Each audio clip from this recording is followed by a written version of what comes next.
Good morning to all of you. Welcome back to my Grammar Tips YouTube channel. Today I have come with an interesting topic, center and center. Most of the students face problem during writing. Which spellings are correct? Center or center? সমস্যায় পড়ে যায় কোন বানানটা লিখব? এটা এক না আলাদা?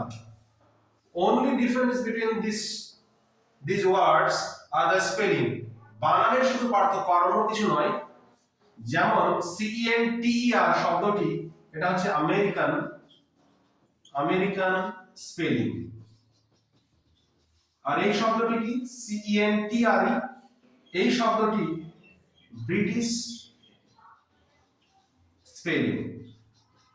এদের মধ্যে ডিফারেন্সটা শুধু স্পেলিং এর difference, but both the words have the same meaning, referring location or main point of something.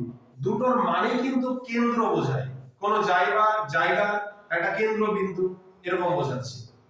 সমস্যাটা হচ্ছে লিখবে কি, তাহলে ছাত্রছাত্রীরা কোনটাকে লিখবে? CENTER লিখবে না CENTR লিখবে? So it depends upon the students whether he will write the American English spelling or the British English spelling. এটা ছাত্রছাত্রীদের উপরে ডিপেন্ড করছে যে তারা আমেরিকান বানানটা লিখবে না ব্রিটিশ বানানটা লিখবে।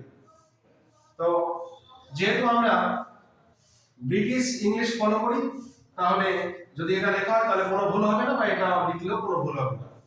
তো আশা করি এই টপিক বুঝতে পারা গিয়েছে। যদি ভিডিওটি ভালো লাগে অবশ্যই লাইক, কমেন্ট, শেয়ার, সাবস্ক্রাইব করবেন এবং কমেন্ট বক্সে জানাবে আমার ভিডিওগুলো কেমন লাগছে। ধন্যবাদ সবাই।